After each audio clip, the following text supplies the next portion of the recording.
Long, long ago, there was a great thief. He lived in a land where the light did not shine, where all suffered in the darkness. People call me? Sorry, Kaya. Directly into the microphone, please. Otherwise your voice'll, you know. Okay. They call me the Dagger Bandit, but no one sees that I rob the rich and give to the poor. Here in the dark, evildoers run rampant in the shadows, while the good, honest folk stumble blindly on, just trying to find a way through.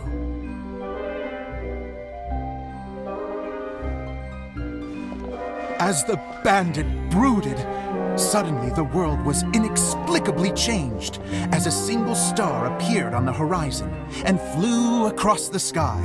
Traveler, stomp on that movement mechanism in front of you.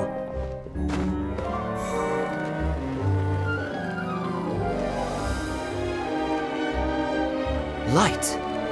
A brief flash, yet enough to illuminate the world. If I can find the source of that light, I can shine it into the darkness, and the people will suffer in blindness no longer.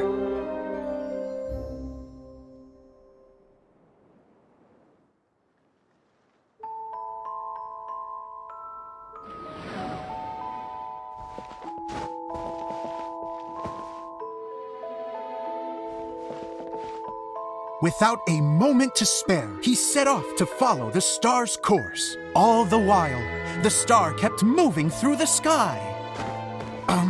Traveler, the star kept moving through the sky.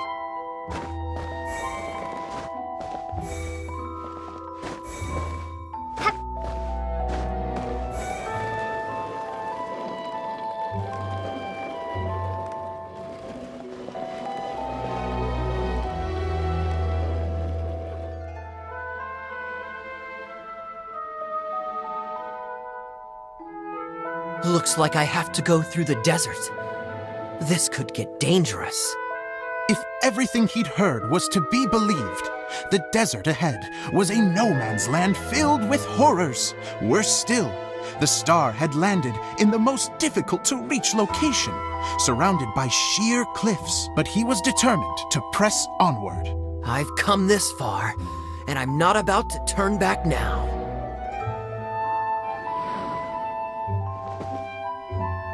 The Dagger Bandit trekked deep into the desert wasteland. Yet when he finally arrived at his destination, he found not a fallen star, but a young girl, dressed in white. How strange.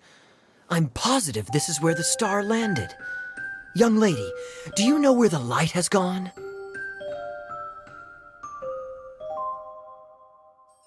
The girl replied, Traveler from afar, the light you seek is only a bottled flame. But the flame has now died, and its light is long gone. A bottled flame? Yes, it was a gift from another.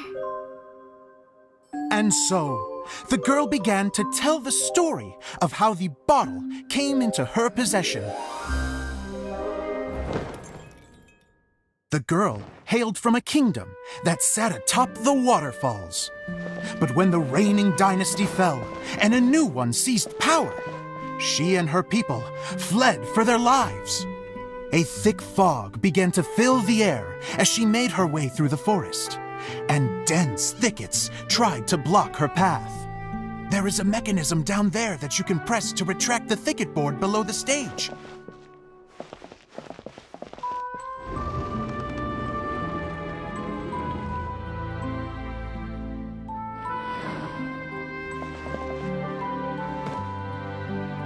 If I only had a lamp to guide me through this wretched forest, then I could survive.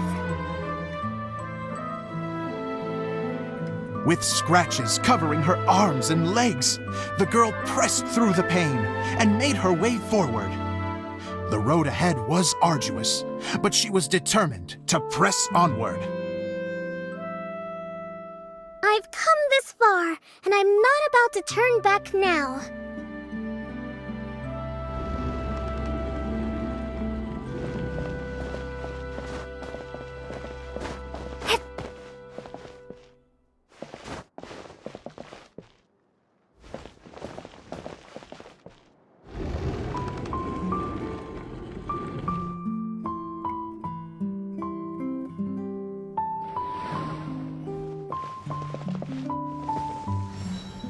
But just as she was drawing near her destination, a huge stretch of thorns and brambles suddenly came into view.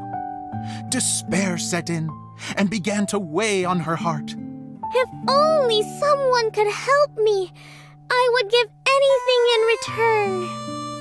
The girl's heartfelt wish in her moment of desperation did not go unheard. Wait! There's no mechanism for the final thicket! Ugh, I must have forgotten to check those boards.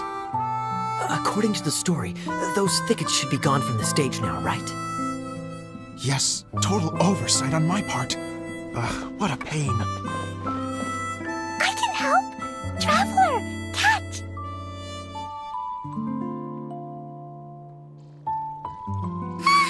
It's a Jumpy Dumpty!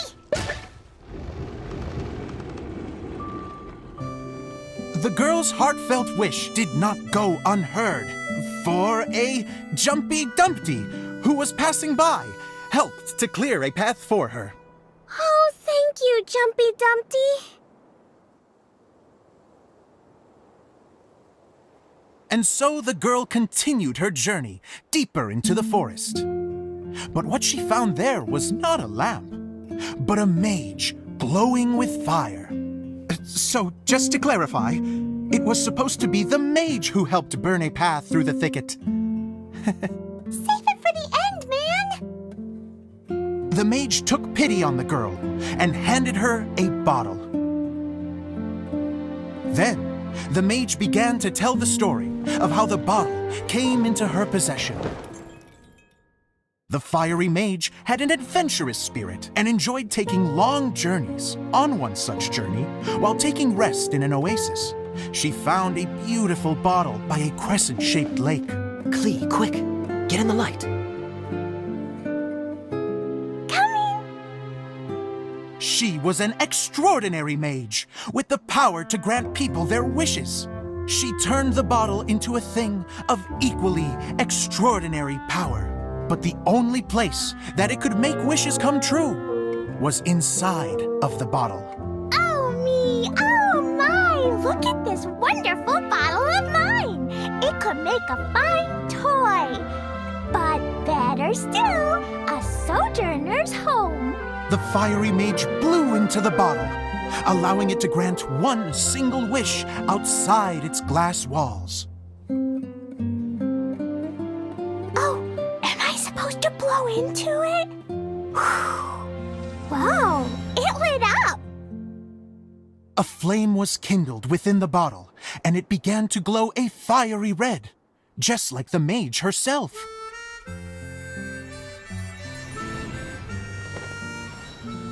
After the mage finished telling her story, she disappeared, leaving only the bottle behind. A magic bottle that can grant wishes. Then I wish to leave this place and go somewhere where no one will ever find me again. And then? The bottle seemed to softly inquire.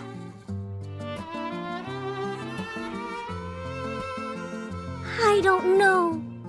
The flame in the bottle faded as the girl's single wish was granted, and she found herself in the middle of the desert, far away, where no one could ever find her.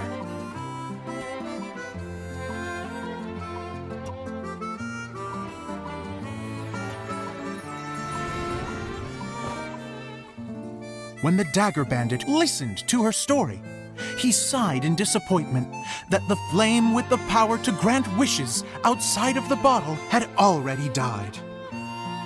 But this doesn't make sense. If it truly granted my wish, then nobody should have been able to find me here.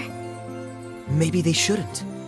The desert is difficult and dangerous to navigate, but I was determined to make it, no matter what. Then take this bottle with you for your trouble. It may be able to grant you your wish, though sadly, only within the confines of the bottle itself. All I wish for is light. Honoring the bandit's request, the girl wished for light inside the bottle, and sure enough, it lit up. They found that while the light was only generated within, it could nonetheless shine through the glass and reach anywhere in the outside world. Even though it doesn't burn as brilliantly as the light that shone before, this is still an extraordinary light. What will you do after I take the bottle? I don't know. Well, then maybe you should come back with me. With no reason to refuse, the girl accompanied the Dagger Bandit back to the land where the light did not shine. They brought light to that place, and the darkness was dispersed, and they lived happily ever after.